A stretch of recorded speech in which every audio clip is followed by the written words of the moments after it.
Assalamualaikum, урматтуу мекендештер, урматтуу кыргыз элим. Бүгүн академик врач Омурбай Нарбеков агабызды атайын конокко чакырдык. Омурбай Нарбеков агабыз бул бүгүн кадимки эле биздин ичибизде жүргөн курттар боюнча кеңири талкуу кылып бермекчи. Анда эмесе Омурбай агабыз менен маегибизди баштайбыз. Ассаламу алейкум, хош келдиңиз. Рахмат. Ошол айтсаңыз, азыркы учурда көптөгөн адамдардын ичинде курттар бар экендиги бул дүйнөлүк статистикада дагы кеңири мындай чыгып атат да. Ошол учурда Кыргызстанда аябай мындай актуалдуу бир темалардын бири десем болот да. Бул курттарчы. Эми ошол курттар боюнча мындай кеңири маалымат берип өтсөңүз, ошол жерде бака түшүнбөгөн адамдар бар. Ошолорго мындай кеңири айтып берсеңиз. Курт эмне? Ал кандай болуп адамдын ичинде пайда болуп калат ошол боюнча? Урматтуу кыргыз эли, өзүңөр жакшы билесиңер, биз көп жылдардан бери ушу кыргыз элинин ден соолугу деп болгон аракетти, болгон мүмкүнчүлүгүбүздү иштеп келатабыз. Анан врач болгондон кийин ден соолукта дагы мындай биринчи кезекте, экинчи кезекте, үчүнчү кезекте деген маселелер тура берет да. Анан акыркы убактарда ошол дүйнө боюнча бир маселе өтө катуу чыгып келатат. Эгерде биз мурда жүрөктүн, кан тамырдын оорулары, анан жанагы ошого байланыштуу кан басымынын жогорулап кетиши биринчи орунда болуп, ошондон майып болгондор же жапа чеккендер көп болсо, азыр ошого эле удалаш бир дагы медицинада бир жаңы проблема чыкты. Бул жанагы курт маселеси, же болбосо паразиттер деп коет го, баарына түшүнүктүү ойлоп болуш керек. Ошол паразиттер алдыга чыгып баратат. Балким эгерде алдын алып, ушуга бир чукул арада жанагы тез жардам деген мааниде бир жалпы адам баласы, жер шарындагы бүт эле адам баласы көңүл бөлбөсө, бул маселе бардык эле медицинадагы проблемалардын бардыгын артка таштап коюшу мүмкүн да. Анда эмесе мен кичине дүйнөдө болгон маалыматтарды кичине айтып кетейин ушул курт жөнүндө. Өзүңөргө белгилүү, азыр жер шарында 6 миллиард адам жашайт. Ошо 6 миллиард адамдын 4,2 миллиарды адамдарда ичинде куртту бар да. Анан эгерде мурда ошо бир курт болуп, өзүңөргө белгилүү баягы аскарида, ушу энтеробиоз, ушундай окшогон бир курттар болсо, азыр таптакыр эле курттардын табияты да өзгөрүп кетти. Табияты өзгөрүп кетти. Мурда биз курту барбы, жокпу дегенде эмне кылчу элек?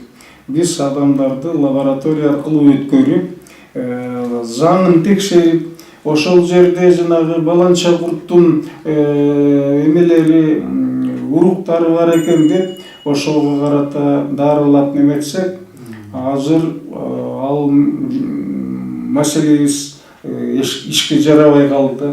Себеби курттар жайытында өзгөртүп жиберди. Маселен мурда курттар боордо, өттө, ашказан, ичегилерде жайгашса, азыр болсо мына көптөгөн окуяларды көрүп атабыз. Ошол эле курттар мээде, жүрөктө, боордо, анан булчуңдарда кадимкидей эле көздө ушул жүрбөгөн жери жок да. Жүрбөгөн жери жок. Анан дагы бир маселе. Мына акыркы убактарда жаш ер жигиттерде, жаш адамдарда жанагы простатит, аденома деген оорулар көбөйүп кетти. Ошого байланыштуу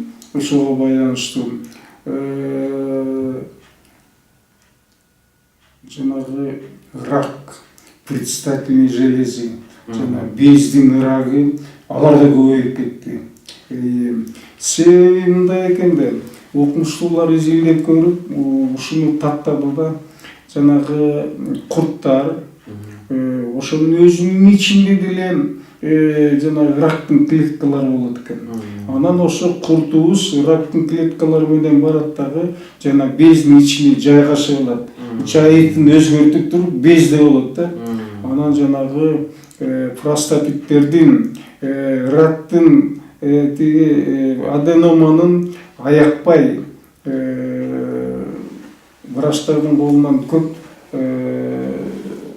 жардам ала албай жүргөн ошол себептүү экен да. Себеби айтып атам го, айрыкча мынау жаштарда ушу простатит, аденомалар көбөйүп кетти. Ал эми орто жаш улгайып калган адамдарда ал өзүнөн өзү табигый түрдө келчи болчу оору да. Анан мунун дагы бир начар жери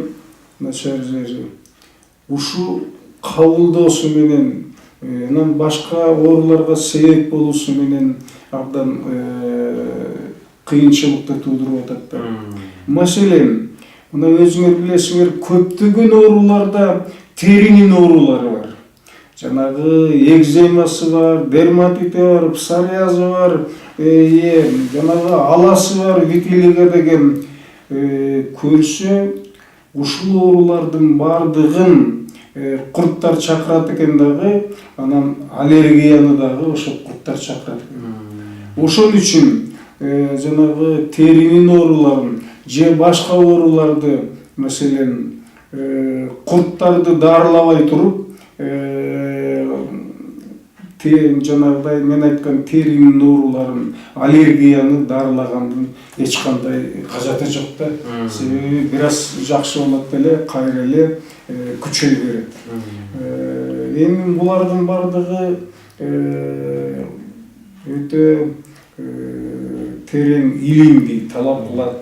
Анан кийин илимий негизде көрсөтүш керек мунун баарын элдерге. Анан ушу медик болгондон кийин биз алдын ала жок дегенде 5 жыл же 10 жыл же болбосо 20 жыл алдын ала айтышыбыз керек да. Кайсы жерге барып токтойбуз, бул эмне менен бүтүшү мүмкүн дегендей. Мен жанагы тынчсызданып, элге кайрылып неметип атканым ошо. Бул ошол курттар эмнеден пайда болот? Азыр алысыроодон мурда мен ошол курттардын аракетин, кандай аракеттерди жасадык ошол жөнүндө кичине токтолоймун.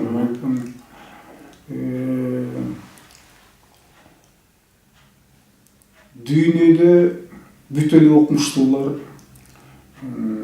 биздин Россиянын окумуштуулары деле, Америка, Кытай, Япония азыр мынагу курттарды кантип дарыласа болот, ошол маселенин үстүндө иштеп аткан убакыта. Москвада институт паразитология деген чоң институт бар, жакшы окумуштуулар менен. Мына ошолор дагы ошол курттардын үстүндө иштеп атат. Бирок жетиштүү дары табылбай жатат да. Анан Кыргызстан, өзүңөр билесиңер, дары-дармек чөптөргө, тамырларга, анан керектүү заттарга жетиштүү бай. Биз бул табият жагынан Кудайдын берип койгон мамлекет экен. Эмне дары-дармекке керектүү заттар болсо дагы бизден табылат да. Ошол мүмкүнчүлүктөн пайдаланып, биз дагы ушул республиканын эң орчундуу болгон маселеси курт маселеси болгондон кийин ушунун үстүндө бир 3-4 жыл иштедик да. Анан акырында ошо бир дары табылды. Ал дарынын атын таш чайнар деп койдук. Себеби белгилүү таш чайнар кандай нерсени болсо да чайнап жок кылып коет да деген ой менен ошондой. Анын үстүнө бул таш чайнар Чикендин каармандарынын бири эмеспи килегинде. Ошого байланыштуу дагы атын таш чайнар койдук. Анан таш чайнардын чыкканына 3 жыл болду. 3 жыл болду. Эми биздин максат, биздин милдет, окумуштуунун милдети бул дары чыгарып бердик, калганын иштетип алгыла десек деле болмок. Мына силерге бир дары чыгарып койдук, калган жанагы санэпидстанцияда иштеген паразитологдор, инфекционисттер иштесеңер деле болот деп. Бирок окумуштуу болгондон кийин ошол өзүң жараткан зат бирдемеге жарайбы же жарабайбы деген маселе турат да. Ошон үчүн биз эми мынчалык дары жасагандан кийин өзүбүз бир экспериментке баралы дагы иштетип көрөлү. Канчалык деңгээлде биздин дары иштейт деген маселе туруп атты да. Анан бул чын айтканда дарынын курамы өтө эле көп нерсени талап кылат. Көптөгөн заттарды, чийки заттарды талап кылат да. Анан ошолордун баарын моюнга алып, дарыны жасап, анан Кыргызстанда ошо түштүк жергесинен баштадык да. Себеби курт маселеси болгондо түштүк жергесинде булар көбүрөөк кездешет да. Түндүккө караганда. Анан өзүбүз атайы дарыларды жасап, алып барып туруп, анан Ош, Жалал-Абад, Баткен областтарында отуруп алып, ошол жердеги медиктердин бардыгын кошуп алып, адистерди кошуп алып, биз айттык, мына биз дарыны жасадык, калганы эми силердин жумушуңар. Бизге бир гана шарт керек, ушул дарыны канчалык деңгээлде иштеп берет, ошону чогуу аракет кылып көрөлү деп туруп. Анан көрөлү дегенде эле ушундай, бул дары айтып атпаймынбы, көп эле кымбат турат. Анан ошону ар бир областта губернатор, ошонун жанагы зам по социальным вопросам, анан кийин медиктерден санэпидстанция толугу менен, паразитологдор толугу менен анан айттым да, бизге область боюнча, ар бир район боюнча колунда жок, жетим жесир дарыны сатып ала албай турган кишилердин списогу керек деп, списогун түздүрүп, анан пасписично жанагы курту бар адамдарды таап, ошолорго бердик да. Бул жагын кыскартып айтсак деле болот элдерге. Ошол биз 6 областта ушундай иштерди жүргүздүк. 6 область боюнча 12.000 киши таптык курту бар. Эми барын деле барбачы, биз ошо 12.000 кишини тандап алдык да. Анан ошолорду мына ар бирөөүнө, курту бар адамдын ар бирине бекер дарылап бердик. Бул да болсо биздин республикага кошкон салымыбызбы дейм да.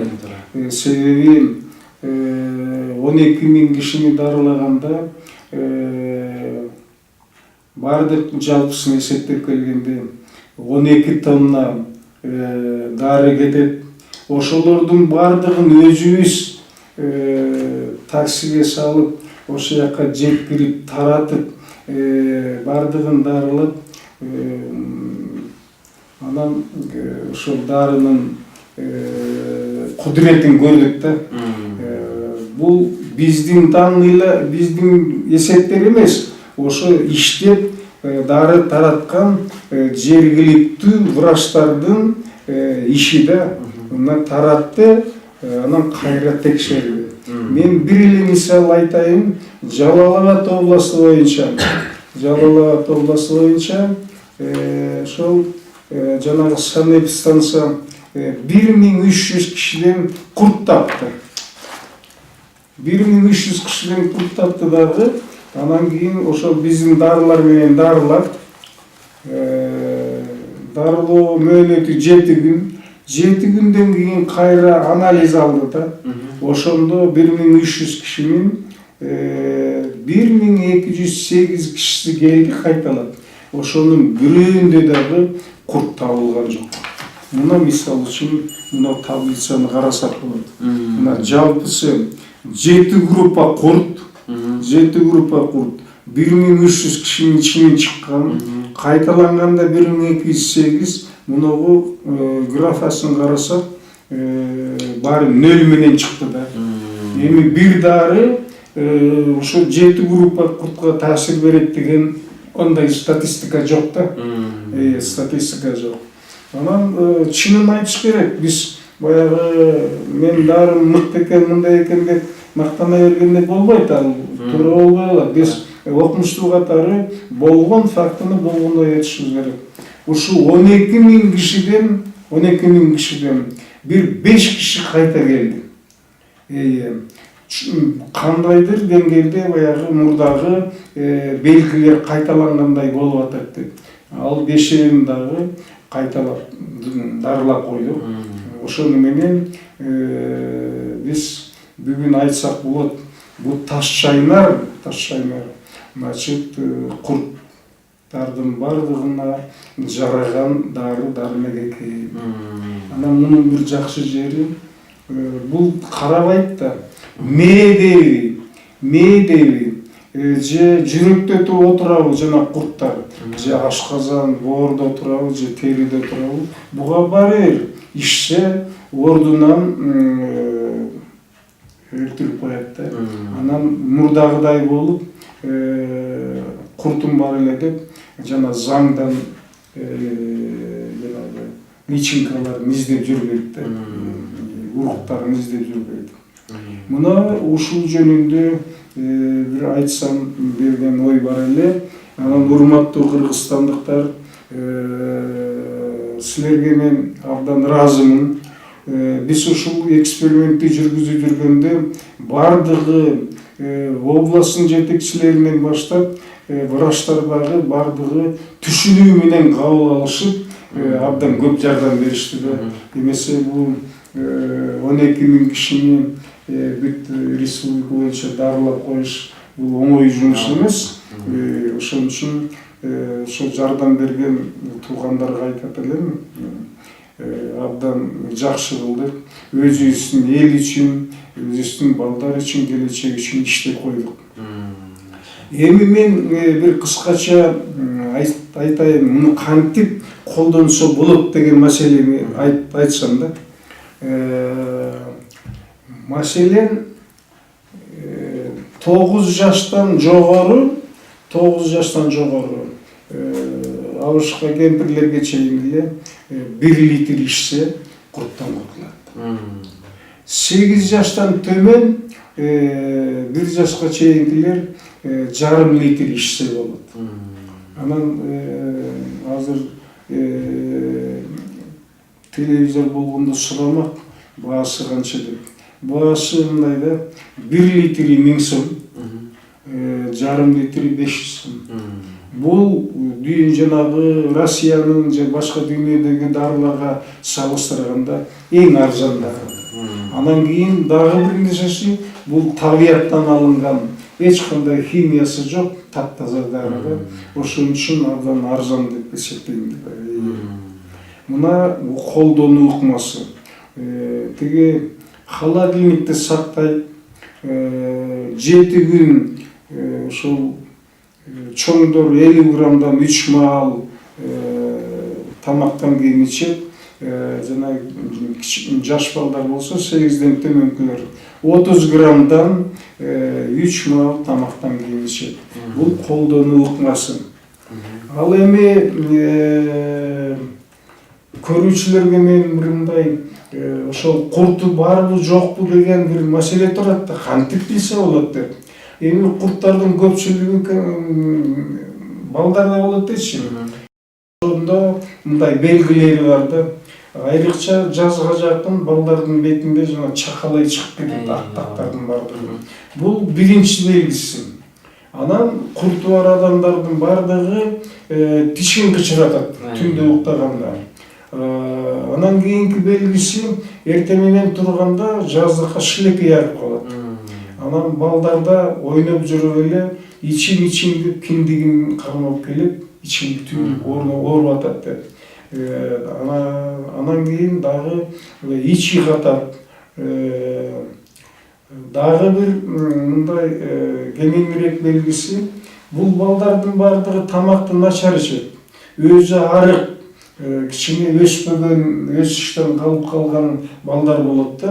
Анан кийин баары кезир, тиле албаган балдар болот. Себеби бул курттун кесепети да бардыгы. Курттар ушундай кылып атат. Анан сабактан да кичине жетишпей калат.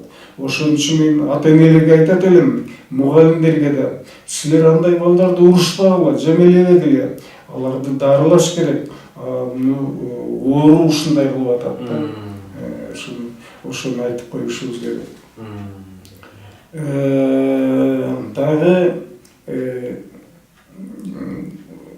айта берсек эми бул дары түгөнбөйт.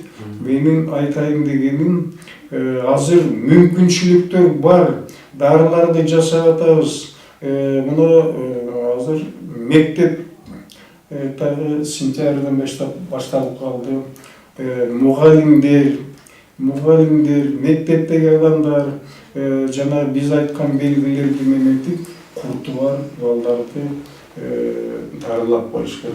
Анан айрыкча ата-энелер, чоң ата, чоң энелери абдан жакшы, ошо чоң ата, чоң энелери көп эстип келди. Биздин балдарда ушундай бар экен деп дарылап берип атабыз. Бирок мүмкүнчүлүктөн пайдаланып, ушу бардыгын эле дарылап койсо деген маселе да.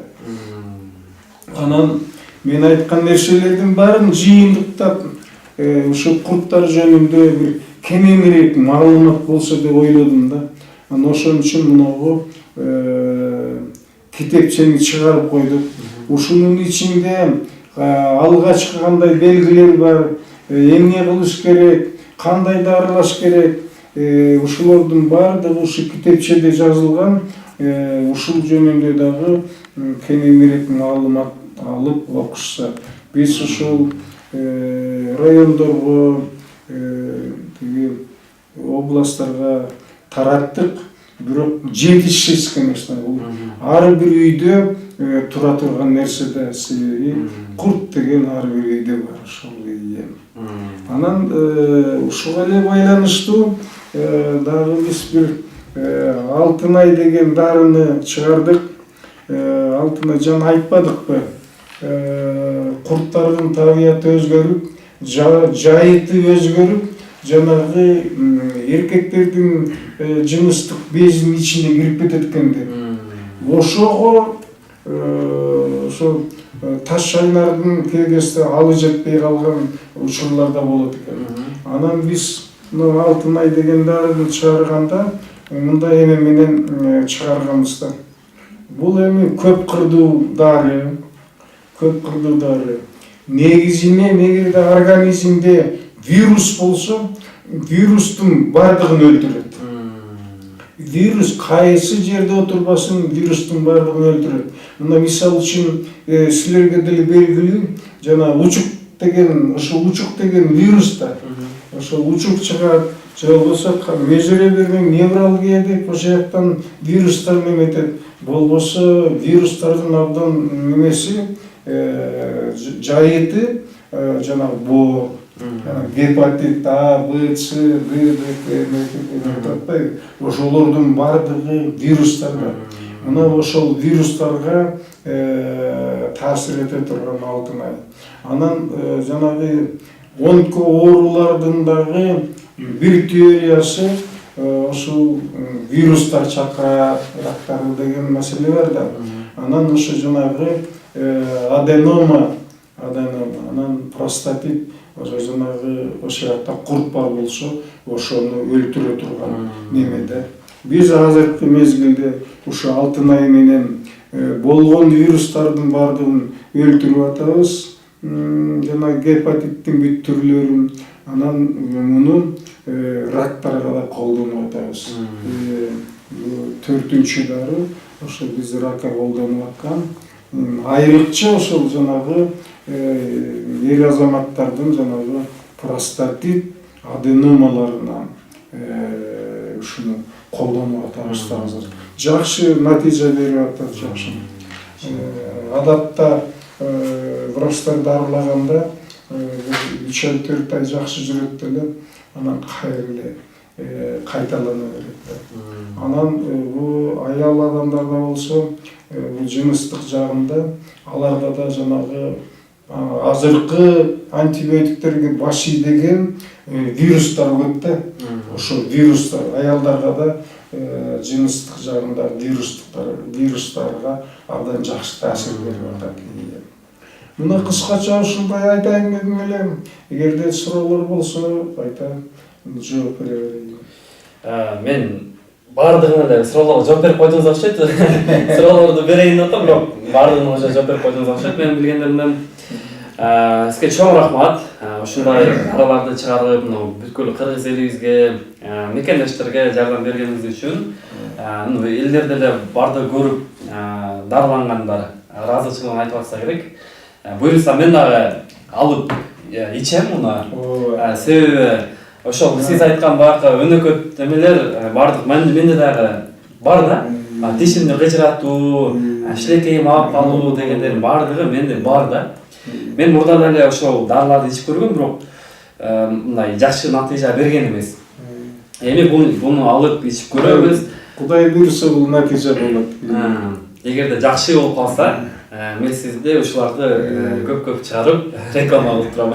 Анан кийин мен Кыргызстан боюнча бул жаңкы айткан проблемалардан башка бүт эле маселеге кийлигише берет. Айрыкча акыркы убактарда жанагы онкология мисалы үчүн бир эле жерде болсо башталса, сөзсүз онкоинститутта дарыланыш керек. Анан кийин азыркы көп маселелер ушул онкология мисалы үчүн боордо болсо өпкөсүнө тарап кетет. Өпкөдө болсо дагы бир жерине кетет, же болбосо омурткаларга кетет. Мына ошондой учурларда бул онкологдордун кичине ченели болуп калат да. Себеби алар же операция жасайт, же нур берет, же болбосо химиотерапия берет. Анан көпчүлүк оорулар жанагы тарап кеткен онкологияда химия берет, бирок көтөрө албайт да. Жана химиянын эмелери, дарылары абдан күчтүү дарылар, адамды алсыратып коет. Химияны аягына чейин чыгара алышпайт да. Ошон үчүн мен айтып атканым, биз ошого да кийлигишип неметип атабыз да. Анан дагы буйруса жаңы бир 2-3 дары чыгат. Негизинен биз адамдардын иммунитетин көтөрүшүбүз керек. Кыргызстанда жалпы эле адамзатта иммунитет абдан төмөндөп кеткен. Биздин көптөгөн дарылардын бардыгы ошо иммунитетке иштейт. Анан жанагы сен өзүң айтып аткан Таш Шаймарда өнүккөн өлкөлөрдө азыр жыл сайын 4 жолу профилактика жасайт. Алдын алып белгилеше берет да, менде болуп калбасын деп туруп. Бизде болсо Кыргызстанда бир жолу дагы элди жалпы камтый алган жокпуз да.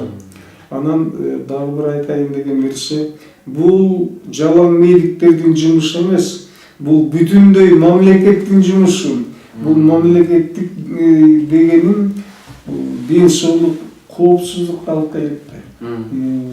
Ден соолук болбосо биз иштей да албайбыз, чек-арабызды да кайтара албай калабыз. Ошон үчүн бизди уккан, бизди башкарып аткан ак үй, көк үйдүн атка минерлери кичине ушул жөнүндө ойлонуп, эгер мамлекетте тыйын тыпыр жок болсо, жок дегенде жана олигархтар ар бир өзүнүн айылына, районуна, областуна жардам берип, бир профилактикага кол кабыш кылса деген маселе. Ушундай. Биринчи байлык ден соолук деп коет. Ошондуктан урматтуу туугандар, Омурбай агабыз айткандай, ар бирибиз ден соолукту карашыбыз керек. Ден соолук болсо эле калганнары боло берет. Ошон үчүн баарыбыз ден соолукту дагы бир карап коелу. Ошол сизге чоң рахмат. Ушундай кенен түшүндүрүп, элдерге жеткизгениңиз үчүн чоң рахмат. Ошондо менен биз маегибизди жыйынтыктайлы. Бул дарыларды буюрса алып ичип, анан дагы жыйынтыгын дагы айтабыз. Буюрса. Чоң рахмат. Чоң рахмат.